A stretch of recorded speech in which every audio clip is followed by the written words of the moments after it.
of the Knesset and cherished citizens of Israel. We gather on a day of profound joy, of soaring hope, of renewed faith, and above all, a day to give our deepest thanks to the Almighty God of Abraham, Isaac, and Jacob.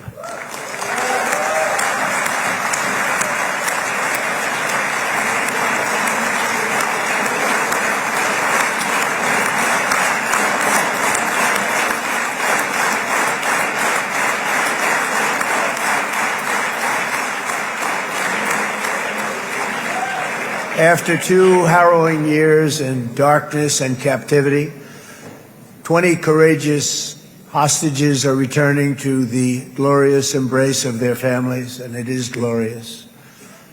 28 more precious loved ones are coming home at last to rest in this sacred soil for all of time. And after so many years of unceasing war and endless danger, today the skies are calm, the guns are silent, the sirens are still, and the sun rises on a holy land that is finally at peace, a land and a region that will live, God willing, in peace for all eternity.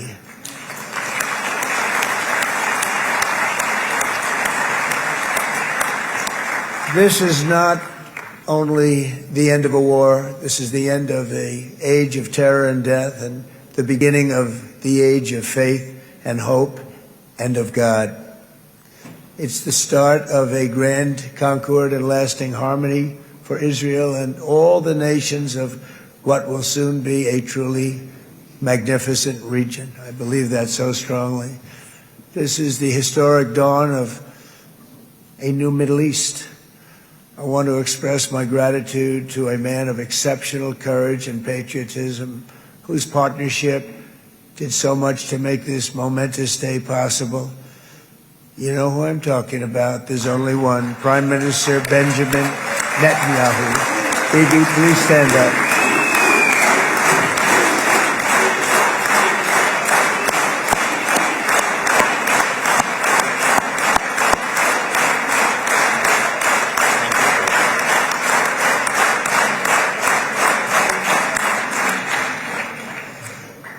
And he is not easy, I want to tell you. He's not the easiest guy to deal with, but that's what makes him great. That's what makes him great.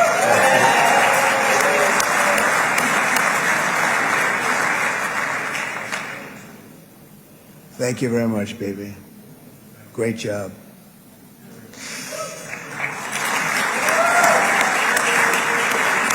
And let me also convey my tremendous appreciation for all of the nations of the Arab and Muslim world that came together to press Hamas to set the hostages free and to send them home. We had a lot of help. We had a lot of help from a lot of people that you wouldn't suspect, and I want to thank them very much for that.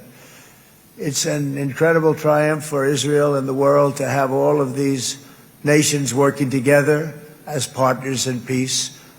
And it's pretty unusual for you to see that, but it happened in this case. This was a very unusual point in time, a brilliant point in time. Generations from now, this will be remembered as the moment that everything began to change, and change very much for the better. Like the USA right now, it will be the golden age of Israel and the golden age of the Middle East. It's going to work together. I'd like to thank several great American patriots for their invaluable help in getting something done that almost everyone thought was absolutely impossible. We were wasting our time. So many people said, "You're just wasting your time." But we weren't, because we had talented people working with us, and we had people that love your country, and frankly, people that love the region. They love the Middle East. I want to thank my friend Steve Witkoff.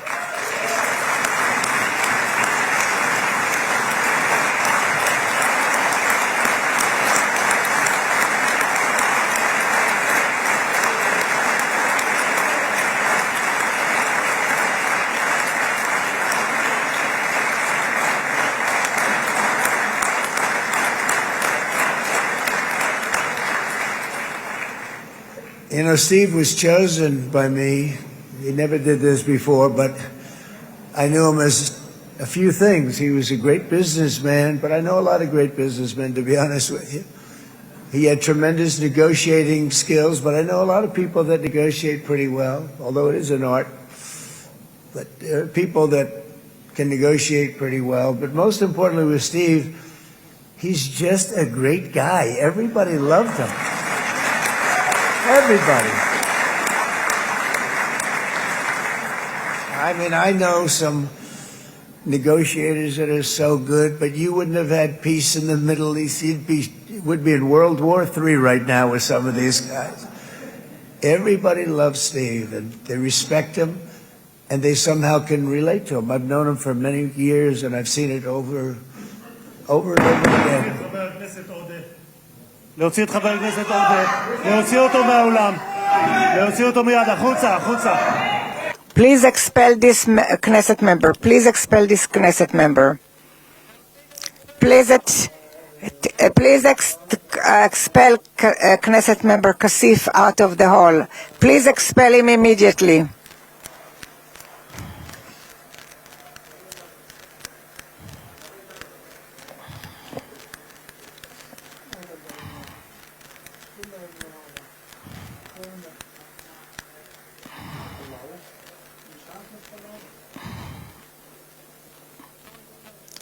And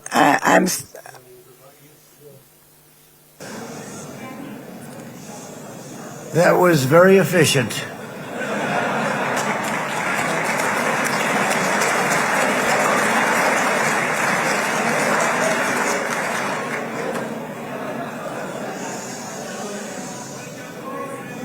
So back to Steve.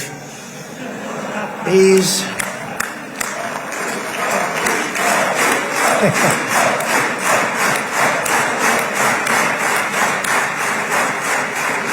But I tell one story because he was so involved, and then we called in Jared. We need that brain on occasion. We got to get Jared in here. We got to get a certain group of people. But Steve started this all by himself. I call him Henry Kissinger, who doesn't leak. Okay? Henry is a big leaker. He leaked. Steve doesn't leak. Steve just wants to get the job done. He wants to do what's right. But I'll give you just a quick story because, as you know, he's working on the war with Russia and Ukraine, a war that would have never happened if I were president. A shame. 7,000 young soldiers a week are being killed. More than that this last week. It's a shame. Should have never happened. But it did happen, and we won the race, and I took over this horrible war that's been raging, and I thought it would be easily settled. I thought it was a hell of a lot easier than doing what we just did very successfully with Israel and a lot of other people. But this came first, and we'll get that one. But I set up a meeting for him to meet with President Putin, thinking it would be a 15 or a 20-minute meeting. Steve had no idea about Russia, had no idea about Putin too much, didn't know too much about politics, wasn't that interested. He was really good at real estate, but he had that quality that I was looking for, and I didn't see it around in too many ways. And I set up the meeting with Putin, and I called. I said, is Steve finished yet? That was about a half an hour into the meeting. No, sir, he's not. He's still inside. This is in Moscow. I said, well, how's he doing? I don't know, sir. He's still inside. I called up an hour later. Let me speak to Steve. Sir, he's still with Putin. He's with President Putin. I said, wow, that's a long meeting, 1 hour. I called up an hour later, he was still with Putin. 3 hours later, he was still with Putin. 4 hours later, he started to get the word that he was going to be coming out soon. And in 5 hours, he came out. I said, what the hell were you talking about for 5 hours? And he says, just a lot of interesting things. We're talking about a lot of interesting things, including what he went in there for, but you can't talk about it for 5. You can talk about it for a certain period of time, and you know what you're getting. But that's a talent. That's a talent, where you can do that. Most people I'd send in, number one, they wouldn't be accepted. Number two, if they were, the meeting would last 5 minutes, and that's what happens with Steve. Everybody loves him. They love him on this side. They love him on the other side. and he really is. He's a great negotiator because he's a great guy. So thank you very much, Steve, very much.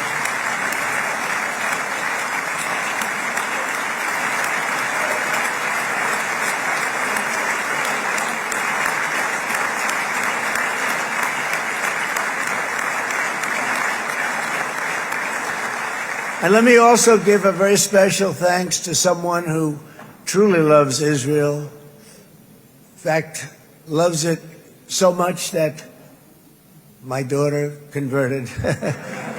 My daughter converted. I didn't know this was going to happen. And Ivanka's here.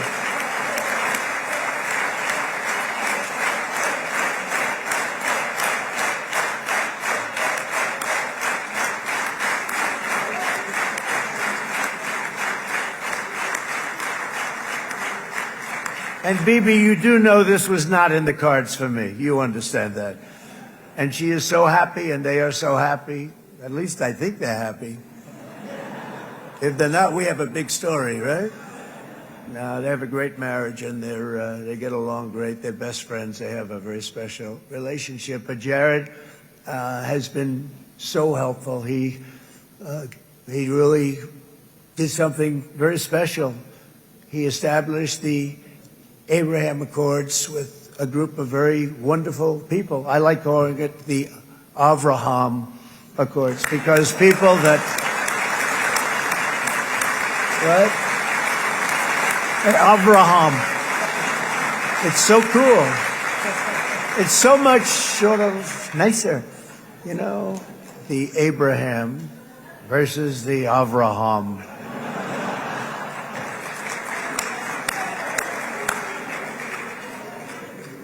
I just don't want to sound too sanctimonious when I do it, so, you know, I sort of split it up. This way we keep everybody happy.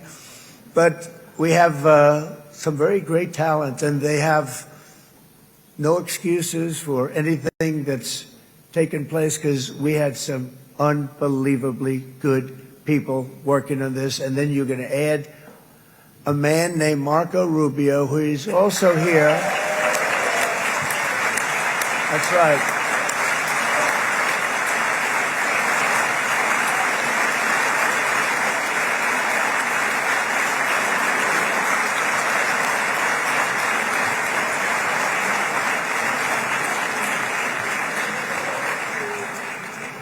And I have a prediction that Marco will go down, I mean this, as the greatest Secretary of State in the history of the United States. I believe that. I believe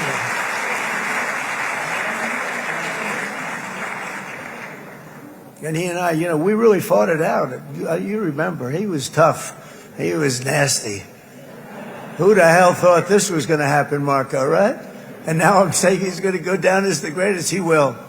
He was always smart and sharp, and people respect him. And then we have somebody who's young, but an unbelievable leader. I saw it a long time ago, and he's turned out to be even better than we thought. Right, Susie? I think even better. And that's Pete Hegseth, who is our Secretary of War, formerly Secretary of Defense.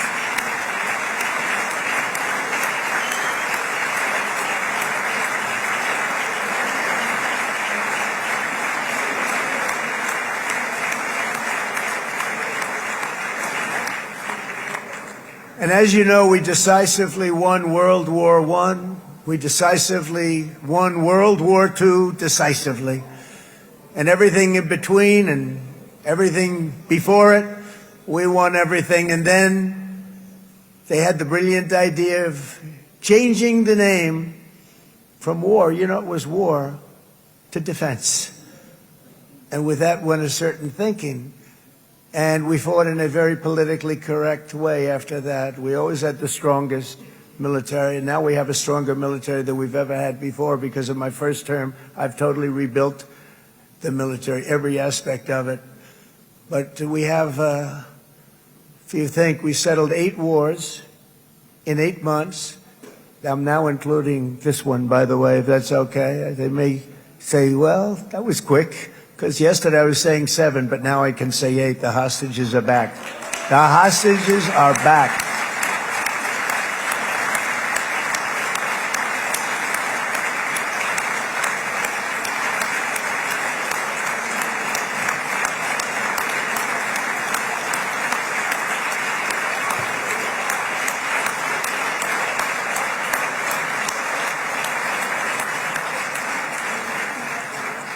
It is a good feeling. Isn't that nice to say? You know, I just said the hostage. First time I said the hostages are back. It feels so good to say it.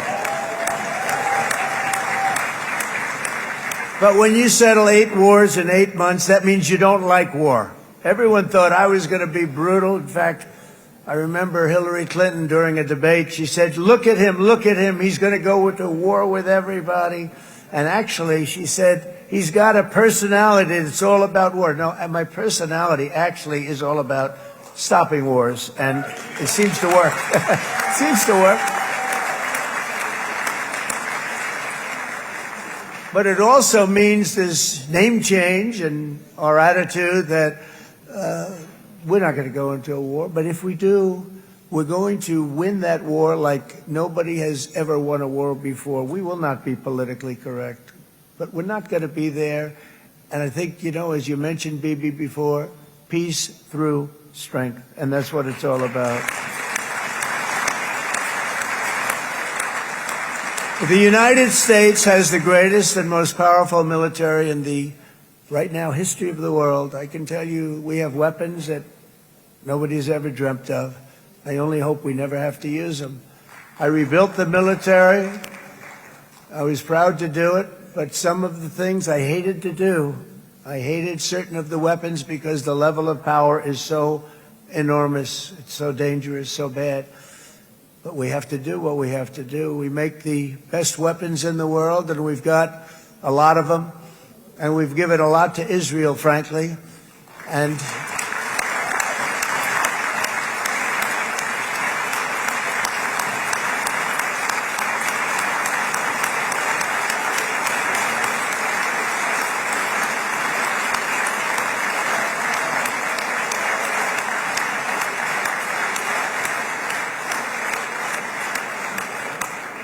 I mean, Bibi would call me so many times, can you get me this weapon, that weapon, that weapon? Some of them I never heard of, Bibi, and I made them. But we'd get them here, wouldn't we? And they are the best. They are the best. But you used them well. It also takes people that know how to use them. And you obviously used them very well. But so many that Israel became strong and powerful, which ultimately led to peace. That's what led to peace. So as we celebrate today, let us remember how this nightmare of depravity and death all began. 2 years ago, on the eve of the Simchat Torah holiday, thousands of innocent Israeli civilians were attacked by terrorists, and one of the most evil and heinous desecrations of innocent life the world has ever seen, the worst slaughter of Jews since the Holocaust. The cruelty of October 7th struck to the core of humanity itself. Nobody could believe what they were witnessing. The United States of America grieved alongside you, and we mourned for our own citizens who were so viciously taken that day. And to all the families whose lives were forever changed by the atrocities of that day, and all of the people of Israel, please know that America joins you in those two everlasting vows: never forget and never again.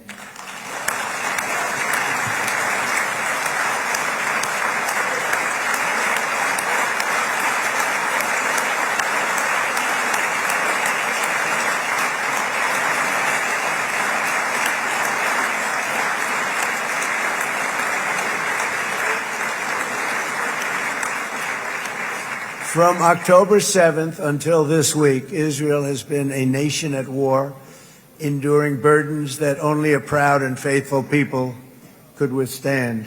It was a very tough period of time. For so many families across this land, it has been years since you've known a single day of true peace. But now at last, not only for Israelis, but also for Palestinians and for many others. The long and painful nightmare is finally over.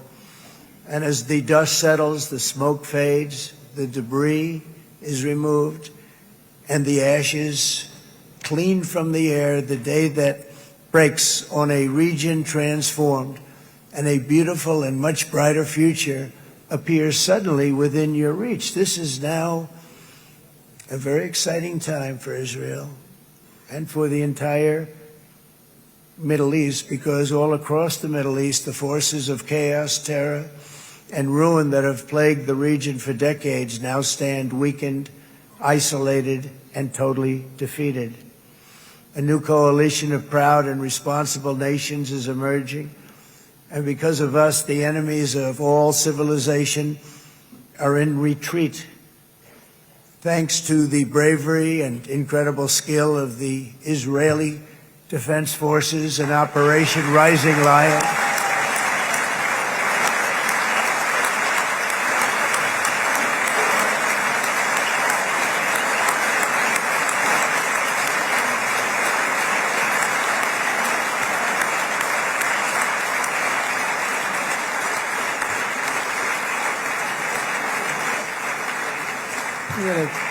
guy's central casting. Let's put him in a movie. Look at him. Great job. And my people loved working with you. Loved it. They worked so well together. But many of Iran's top terrorists, including nuclear scientists and commanders, have been extinguished from this earth.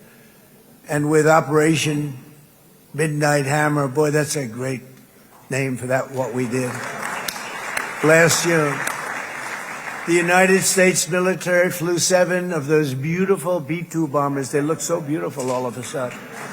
They were always, I thought they were pretty planes. I had no idea they could do what they did. In fact, we just ordered 28 more of them. A little updated version. We ordered a whole pile of them. And almost 100 other planes went with them, including fighter jets. And we had 52 tankers, big, beautiful, brand new tankers that were loading them up 4 or 5 times. They've traveled 37 hours back and forth. Think of that.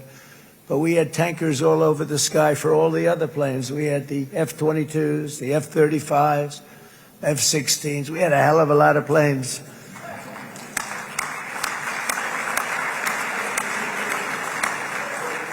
So we had 52 gas stations in the sky. That's what they call them.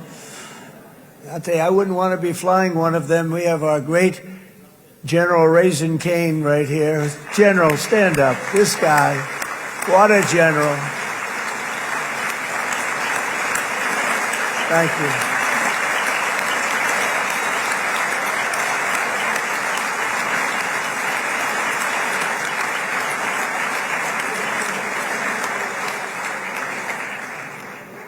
I asked General Cain, I said, we're having problems with ISIS, and I was in Washington, and I asked, how long would it take to defeat ISIS? And my Washington generals told me, 3, 4, maybe 5 years, sir. I said, I don't get it. We got the best equipment in the world. Why? So I flew to Iraq, and I met with a man named Cain. He said, what's your first name? He said, they call me Raisin, sir. I said, wait a minute, your name is Raisin Cain?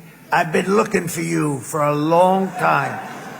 You gotta be kidding. So they told me 3, 4, 5 years to defeat ISIS.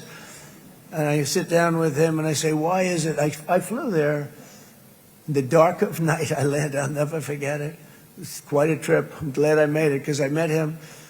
I said, could I ask you, General? I come down. He said with another general and a sergeant. Everybody was like central casting. They could go into a movie right now. Between him and you guys over here, we could get rich making movies, okay? And they got along so great. That's the beautiful thing, that your military and our military, Bibi, got along so great. But I was told by the television generals in Washington, we have the best equipment in the world. Why is it taking so long? And they said, 4 years. I said, so let me ask you, Raisin, how long would it take you to defeat ISIS?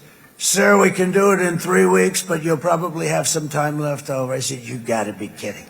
What the hell are you talking about? They said 4 years. I said, well, sir, look, it's not my place to say, but you're asking me the question. What you have to do is you hit them from the west, you hit them from the north, you hit them from the south, you hit them above, you hit them below. I said, so why didn't they do it? And he didn't want to speak badly of his superiors, which is hard to believe they were his superiors. Should have been the other way around a long time ago, because he's the one that did Operation Hammer. It was flawless. It was flawless. It was absolutely flawless. And I said, so you really think you can do it in 4 weeks? Yes, sir, 100%. You have to do it differently than they were doing it. They were using one base, and it was hundreds of miles away. And he says, we have all these portable bases all over the Middle East. And they didn't want to use them because they didn't want to offend the country where the portable... They wouldn't have even known what the hell the planes were going up, right? They wouldn't have known. But he said, no, they didn't want to defend anybody, offend anybody. And but we can do it in 4 weeks. I said, you sure about that? I'm going to call you back. I'll call you back on Monday. I'm going back to Washington. But you think 4 weeks? Yes, sir, I think we can do it in 4 weeks. We'll have time left over. So I call him on Monday. I said, you think you can do it? 4 weeks. I said, go ahead and do it. He did it. I'll tell you, he did it in 4 weeks, less than 4 weeks. So, General, stand up, please. Again, this is a real general. This is not a television general. He doesn't want to go on television.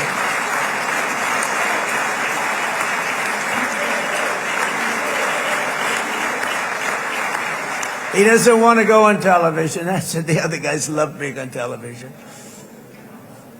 So we dropped 14 bombs on Iran's key nuclear facilities, totally, as I said originally, obliterating them. And that's been confirmed, and everybody understands it. Together we stopped the #1 state sponsor of terror from obtaining the world's most dangerous weapons. And if you think about it, if we didn't do that, and assuming we made the same deal that we have today, there'd be a dark cloud over this deal. And #1, it wouldn't happen because the other Arab and Muslim nations really wouldn't feel comfortable making the deal that we have now, right? If Iran had that nuclear weapon that they were about 2 months away from having. They would have had it in 2 months or maybe less than that. They were right at, this was our last shot. They looked at it for 22 years. This was our last shot. The pilots told me that. They said, 22 years, sir. They looked at it. Our predecessors looked, they studied it. 3 times a year would do drills on that exact attack. And boy, did they get it right. But let's assume they didn't, and let's assume there was large-scale nuclear weapons in the hands of Iran. We couldn't be here today. Even if we signed the deal, which we couldn't do because a lot of people would not want to have anything to do with it, we took a big cloud off of the Middle East and off of Israel.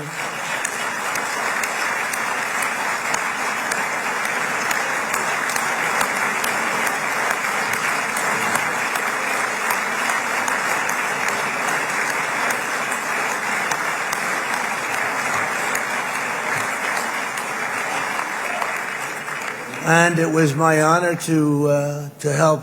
But it isn't it true, though, that can you imagine the same, let's assume, Bibi, the same documents, we had everything the same, but you had somebody out there that was, in the opinion of everybody, all-powerful in the Middle East. They took a big hit, didn't they? Didn't they take a big hit? Boy, oh boy. They got hit from one side, from the other. And you know, it would be great if we could make a peace deal with them. And I think that's big. Would you be happy with that? Wouldn't it be nice, I think? Because I think they want to. I think they're tired. Somebody said, sir, they're starting their nuclear program again. I said, let me tell you something. They're not starting anything. They want to survive. The last thing they want to do is start digging holes again in mountains that just got blown up and start... They're not doing it. They want to survive, okay? But I think we have a chance. Steve, you, and I think Jared, come on, I'll call you back for another one. We always bring Jared when we want to get that deal closed. We bring Jared, but Steve, you and Jared and the General and Pete and Marco, you'll get that deal done easy. I think that'll be easy. But first we have to get Russia done. We got to get that one done. If you don't mind, Steve, let's focus on Russia first, all right? We'll get it done. In Lebanon, the dagger of Hezbollah, long aimed at Israel's throat, has been totally shattered. My administration is actively supporting the new president of Lebanon in his mission to permanently disarm Hezbollah's terror brigades. He's doing very well. And build a thriving state at peace with its neighbors. And you're very much in favor of that, I know. And it's good things are happening there, really good things. And with this week's ceasefire, we've achieved the most challenging breakthrough of them all, the most challenging breakthrough maybe ever. I mean, I've never seen anything like. I've been involved in a lot of success. I have never seen anything like what's going on today all over the world. People are dancing in the streets, not just in Israel. They're dancing in the streets of countries that would have never danced in the street about what's happening today. They're dancing in those streets. So this long and difficult war has now ended. You know, some people say 3,000 years, some people say 500 years, whatever it is. It's the granddaddy of them all. And in an unprecedented achievement, virtually the entire region has endorsed the plan that Gaza will be immediately demilitarized, that Hamas will be disarmed, and Israel's security will no longer be threatened in any way, shape, or form.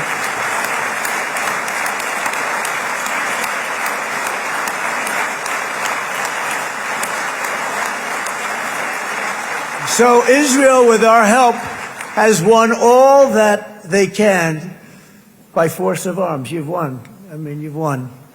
Now it's time to translate these victories against terrorists on the battlefield into the ultimate prize of peace and prosperity for the entire Middle East. It's about time you were able to enjoy the fruits of your labor.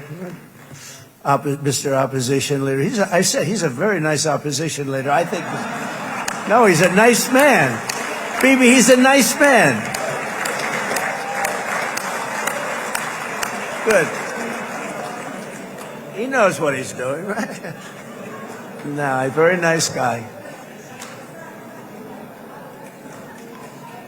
Well, see, now you can be a little bit nicer, Bibi, because you're not at war anymore, Bibi.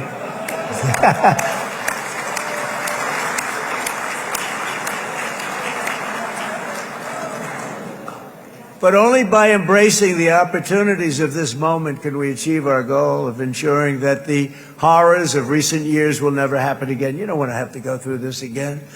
8 years ago, I came to this region on a very special first trip abroad as the President of the United States. I came here very early at your request.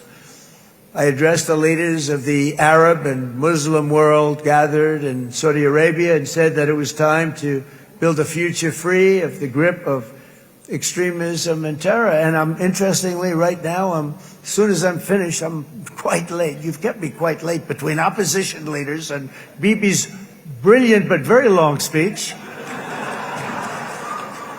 I thought I was going to run up here, make a speech, and then head to Egypt. It didn't work out, though. And you made a pretty long one, too, sir.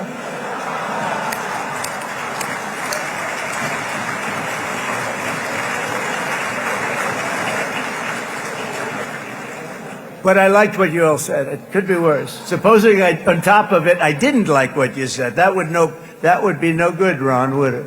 Ron, you did a great job, by the way, Ron.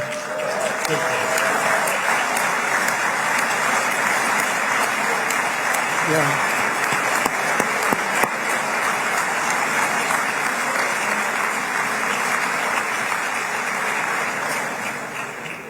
So I'm going to be meeting, actually, in a little while, I'm going to be meeting with the most powerful, the richest nations, really, in the world, although now, with the tariffs, the United States is by far the richest nation in the world, as you probably have been reading. But the richest nations, most powerful nations tremendous, headed by some tremendous people in many cases. Some cases I wouldn't say necessarily I would endorse, but I will tell you some incredible people that really helped us make this all possible. So I'll be going there. I'll be quite late. They might not be there by the time I get there, but we're going to give it a shot. But the journey we started back then led to the crushing defeat of the ISIS caliphate, to the monumental Abraham Accords, and ultimately to the historic ceasefire this week, in which many of those same nations really played a very pivotal role, I have to tell you. Steve will tell you that. Jared will tell you that. Together we've shown that peace is not just a hope that we can dream about. It's a reality we can build upon day by day, person by person, and nation by nation. And because of that, the Middle East is finally ready to embrace its extraordinary potential. You have extraordinary potential in this region. It should now be clear to everyone throughout the region that decades of fomenting terrorism and extremism, jihadism and anti-Semitism have not worked. They haven't worked. They've been a disaster. They've just killed. They've killed. They've backfired completely and totally. They've just totally backfired. Everything that you thought, take it worst case, it's turned out to be worse than that. They have not worked. From Gaza to Iran, those bitter hatreds have delivered nothing but misery, suffering, failure, and death. They've served not to weaken Israel, but to annihilate the very forces that did the most to foment this hatred. And it's really, everybody that's tried it has become irrelevant. Meanwhile, we've seen those nations that set aside their differences, reached across ancient divides, and pursued engagement are now among the most successful in the region. They're getting along with Israel, and they're doing great. And I can tell you the 4 nations that joined the Abraham Accords early on, and you'd all be doing me a favor, and I'm going to be saying this in a little while to some other friends, would love you all to, is this right, Jared? Join up in the Abraham Accords. We have to join up and get together. You can have that whole thing filled out. We had a very weak administration, worst president in the history of our country by far. And Barack Obama was not far behind, by the way.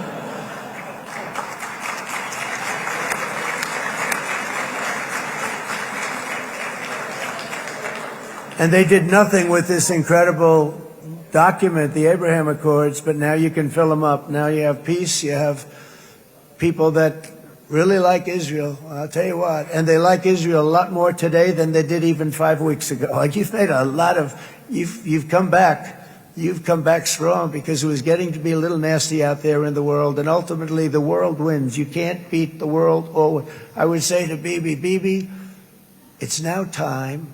And he understood it better than anybody, because ultimately, the world's a very big place.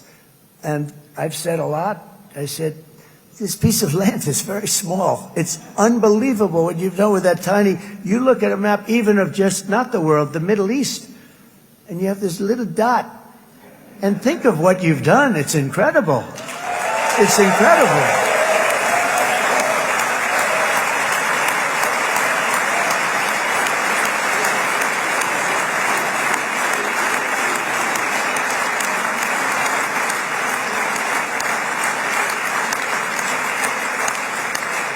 But the world is loving Israel again. And I said to Bibi, the world is big and it's strong.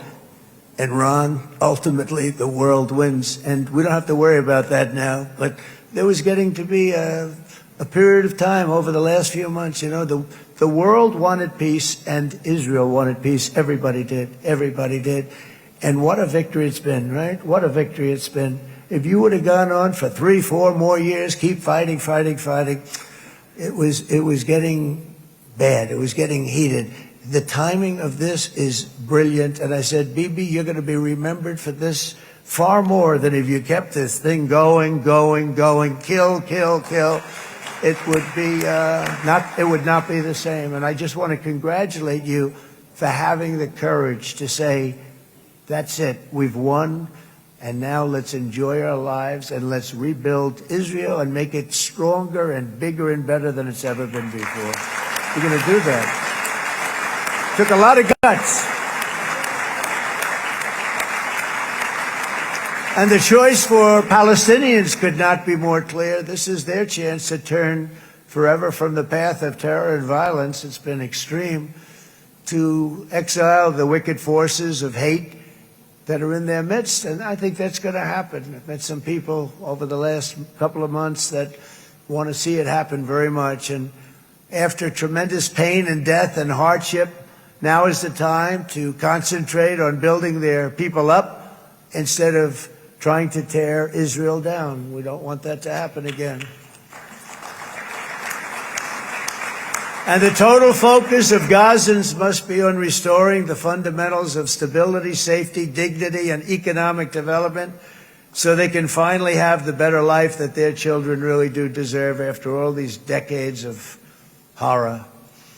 I intend to be a partner in this effort in the sense that we're going to help and we're going to do something that became unbelievably popular. Everybody wants to be on it. It's called the Board of Peace. Okay, how about that? Is that a beautiful name? Like a board of peace.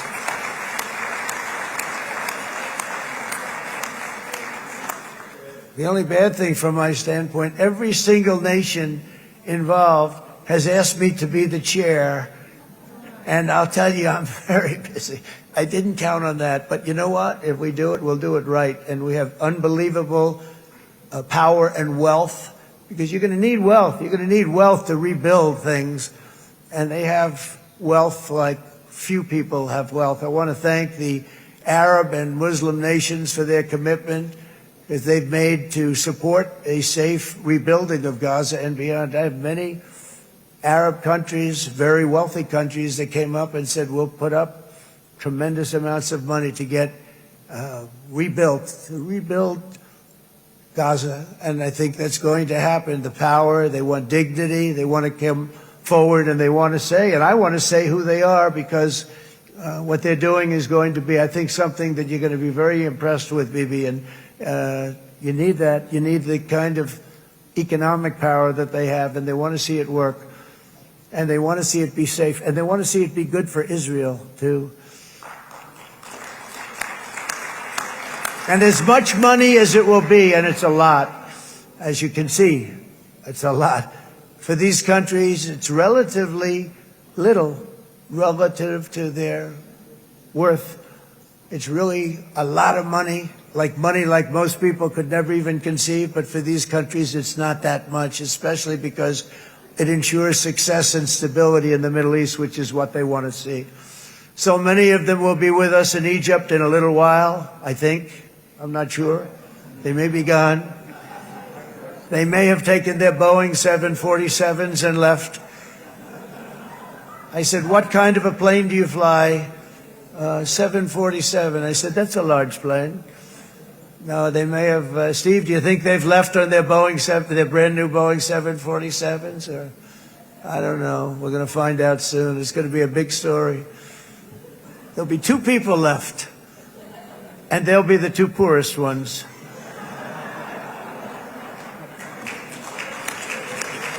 But it will be the wealthiest and most powerful group of nations. So the group that we have assembled, that's waiting for us, is the wealthiest and most powerful group ever assembled at one time. There has never been a group like this. And they're only looking for good. They want good. They're going to do good.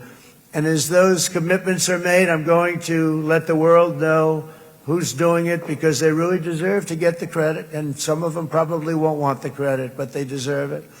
It's more obvious than ever that the productive and responsible nations of this region should not be enemies or adversaries. You should be partners and eventually even friends, and that's what's going to happen. I know it. Together you can stand against the forces of chaos. Yeah, you go ahead. That's an important point.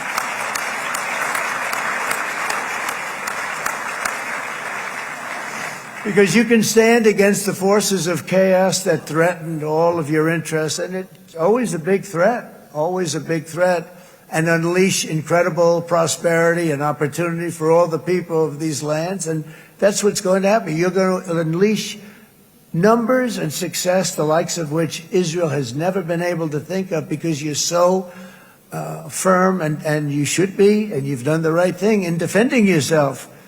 You're not going to have to worry so much about it. You've won, and now you can build, and you can do things that you never even thought possible. When you put that genius into doing something else, it's going to be something it's going to be a miracle. The miracle in the desert, it's going to be amazing. And it already is in a true sense. But it'll be wonderful when you can spend time thinking about other than war and defense and offense also. To that end, it's my firm hope and dream, frankly, that together the Abraham Accords will turn out to be everything that we thought they would. Those four countries were very, very brave in doing it. They did it at a very early point, and every single one of them benefits unbelievably financially. And if you noticed, even in this bad period that we just went through, they all remained a member of the Abraham Accords. They've done unbelievably well. And you know who you are, and I want to thank you. And they've stayed because of loyalty, but they've also stayed because it was really good business. They've made a lot of money being members, and you're going to all, I hope that every one of the countries that we're seeking, Jared, I hope they join quickly. No games, no nothing. Just join, get it. It's going to be a great peacemaker. It's really going to bring it together beyond anybody's wildest dream. So instead of building fortresses to keep enemies at bay, the nations of this region should be building infrastructure to weave your commerce closer together, because you've got to compete with the big world out there in commerce now. It's a different kind of competition. Instead of making weapons and missiles, the wealth of this region should flow to schools and medicine, industry, and, frankly, the new hot thing, artificial intelligence. It's a lot of intelligence you're going to have to be throwing off to pay back these sums of money that they're doing. But that's really the hot one. And I might say that the United States, a year ago, was a dead country. I say it to people. I heard it first from the King of Saudi Arabia. I then heard it from UAE. I heard it from Qatar. I heard it from many other countries. A year ago, the United States of America was a dead country. Now it's the hottest country anywhere in the world. It is the hottest. There's no question about it.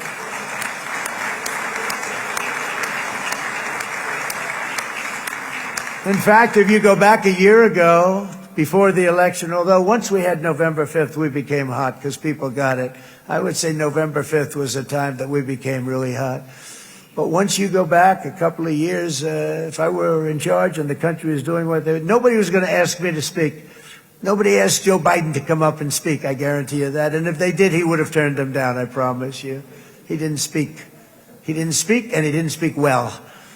But all of the countries in the Middle East, it could have, what we're doing now, it could have happened a long time ago, but it was strangled and set back almost irretrievably by the administrations of Barack Obama and then Joe Biden. There was a hatred toward Israel. There was an absolute hatred. The setbacks really started when President Obama signed the Iran nuclear deal. This was a disaster for Israel, and it was a disaster for everyone. And I remember that Bibi Netanyahu came to the United States and worked so hard to try and get Obama not to do that deal.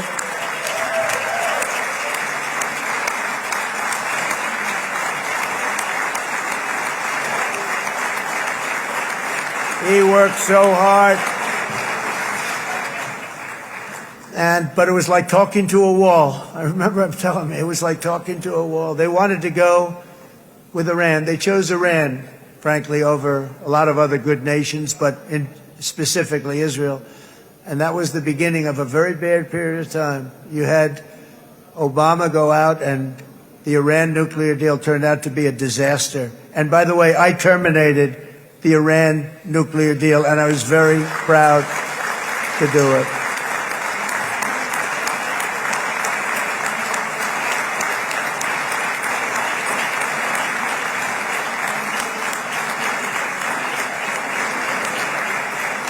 Yet even to Iran, whose regime has inflicted so much death on the Middle East, the hand of friendship and cooperation is open. I'm telling you, they want to make a deal. That's all I do in my life. I make deals. I'm good at it. I've always been good at it. And I know when they want. Even if they said, we don't want to make a deal, I can tell you they want to make a deal. All right, they do. They want to make a deal, and we're going to see if we can do something, because this is crazy what's happening, and we're not going to have this anymore. Neither the United States nor Israel bear the people of Iran any hostility. We merely want to live in peace. We don't want any looming threats over our heads, and we don't want to even think in terms of nuclear destruction. It's not going to happen, never will happen. There's nothing that would do more good for this part of the world than for Iran's leaders to renounce terror, stop threatening their neighbors, quit funding their militant proxies, and finally recognize Israel's right to existence. They have to do that. They have to do that. And to Iran, and as you know, this is not said out of weakness. There's no weakness. But I'm going to say this, that we are ready when you are, and it will be the best decision that Iran has ever made. And it's going to happen. It's going to happen. And they're good people. I know a lot of Iranians in the United States. They're good people, smart, hardworking people. They don't want to see what's happened to their country. The story of fierce Israeli resolve and triumph since October 7th should be proof to the entire world that those who seek to destroy this nation are doomed to bitter failure. The state of Israel is strong, and it will live and thrive forever.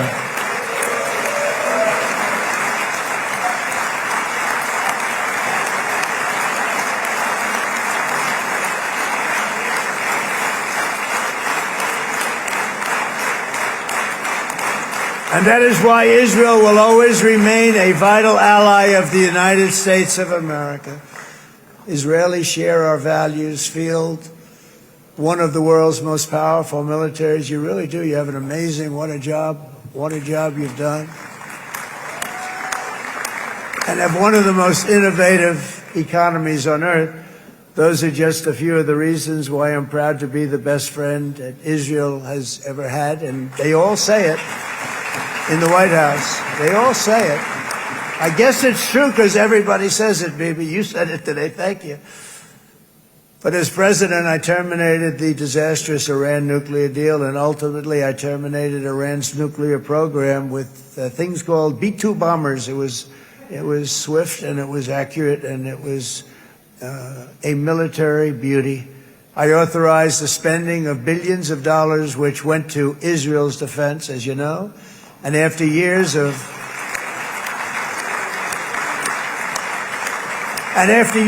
broken promises from many other American presidents, you know that, they kept promising. I never understood it until I got there. There was a lot of pressure put on these presidents. It was put on me too, but I didn't yield to the pressure.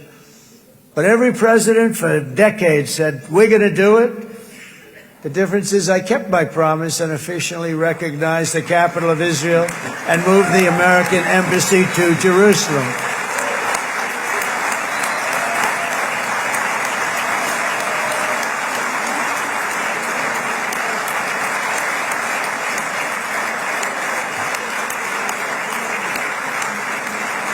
Isn't that right, Miriam? Look at Miriam. She's back there. Stand up, Miriam. Stand up.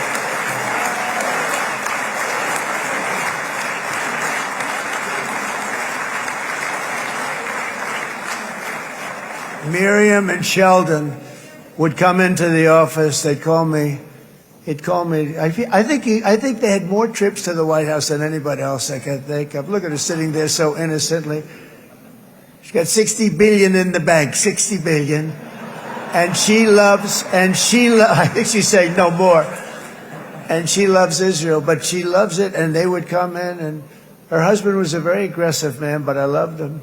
He was a very aggressive, very supportive of me. And he'd call up, can I come over and see you? I say, Sheldon, I'm the president of the United States. It doesn't work that way. He'd come in and we would do. But they were very responsible for so much, including getting me thinking about Golan Heights, which is probably one of the greatest things to ever happen to Israel.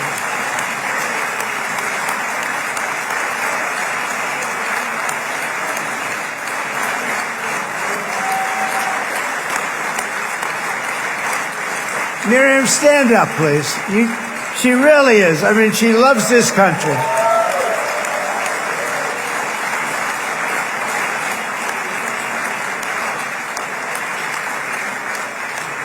She loves this country. Her and her husband are so incredible. We miss him so dearly. But I actually asked her, I'm going to get her in trouble with this, but I actually asked her once, I said, so Miriam, I know you love Israel. What do you love more, the United States or Israel? She refused to answer. That might mean Israel, I must say. We love you. Thank you, darling, for being here. That's a great honor. Great honor. She's a wonderful woman. She is a great woman. I've always stood for the people of this community, and I always will. I'll always be with you. I'm always going to be with you. I guess maybe something could happen to change my mind. Somebody that's really stupid gets into office and wants to do really bad things, but that's about it. We don't think we're going to have that happen. I hope we're not going to have that happen. And this man is a good man right here. These two men are good men right here.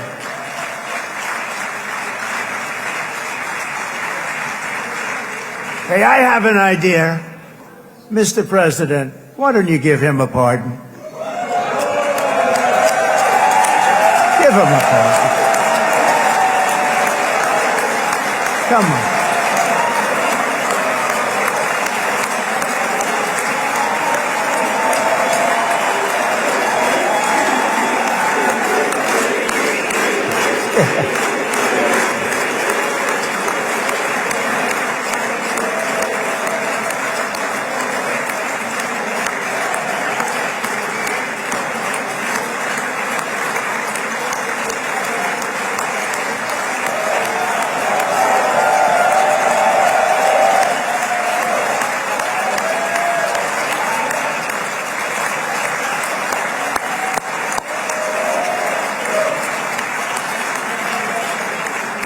By the way, that was not in the speech, as you probably know.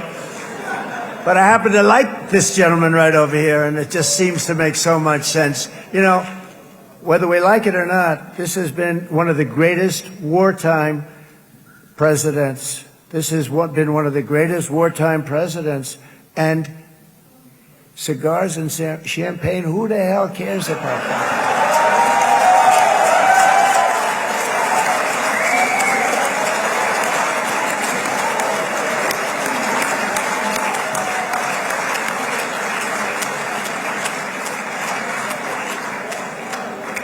All right, enough controversy for the day, right? Actually, I don't think it's very controversial. So, you know, I mean, I see so popular. You are a very popular man. You know why? Because you know how to win.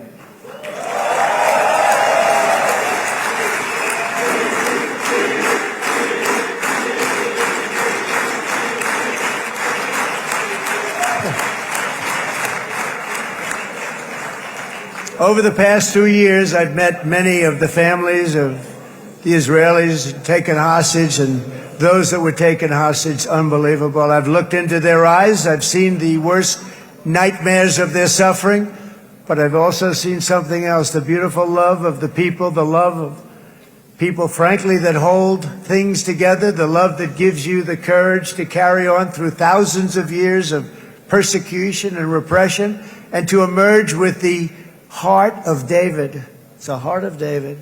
It's that love that's defeated the enemies of civilization, built this incredible country and this unbelievable economy, and forged one of the great democracies of the world. That is why it's a true honor to stand here today and address this assembly in your ancient and eternal now capital, Jerusalem. I'm proud to have helped in that regard. This city and this nation stand as living proof that a much brighter future for this entire region is truly within our grasp. For thousands of years, Jerusalem has been a home to Christians, Jews, Muslims, and people of all ethnicities and creeds. This is the holy center of the world's three great Abrahamic faiths. I like that too. Adorned, it's the first time I've seen that word in a while. Adorned with their sacred sites and alive with their pilgrims and visitors from every corner of the globe.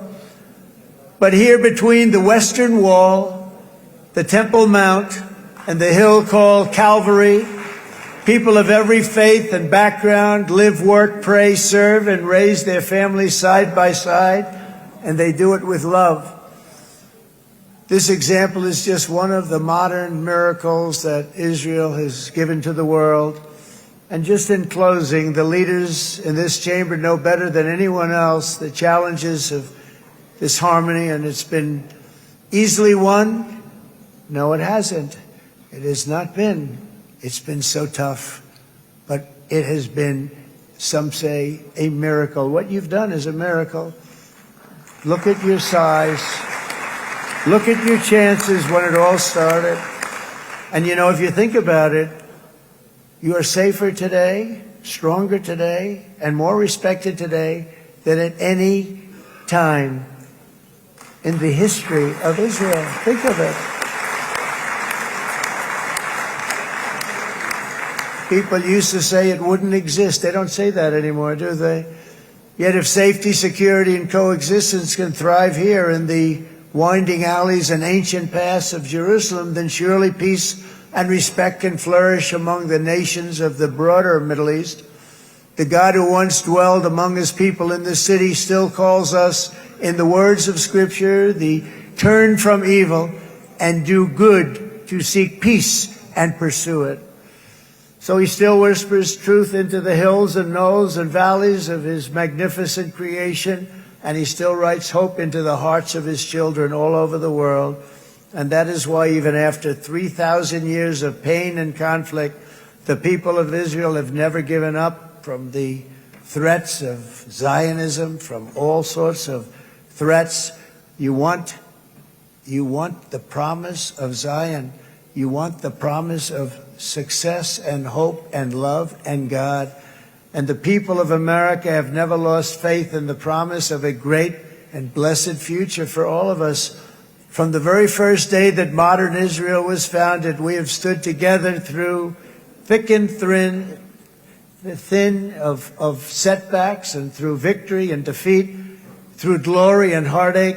We have built industries together. We have made discoveries together. We have confronted evil together, and we have waged war together, and perhaps most beautifully of all, we have made peace together. And this week, against all odds, we have done the impossible and brought our hostages home.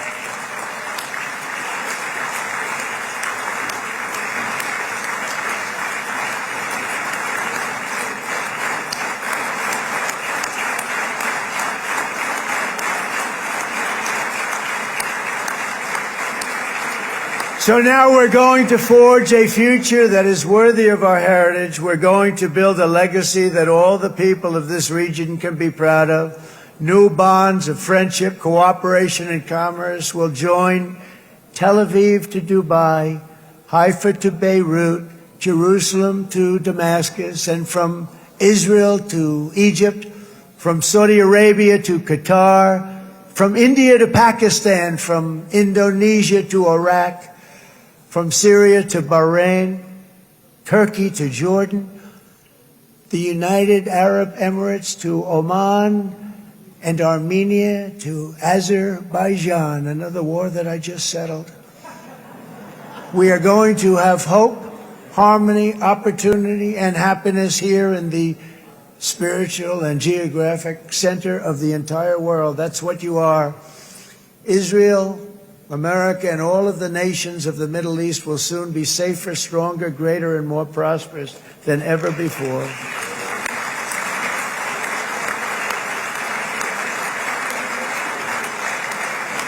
And I want to thank you all once again for this exceptional honor. This has been truly an honor. It's seldom that a president is invited to do this.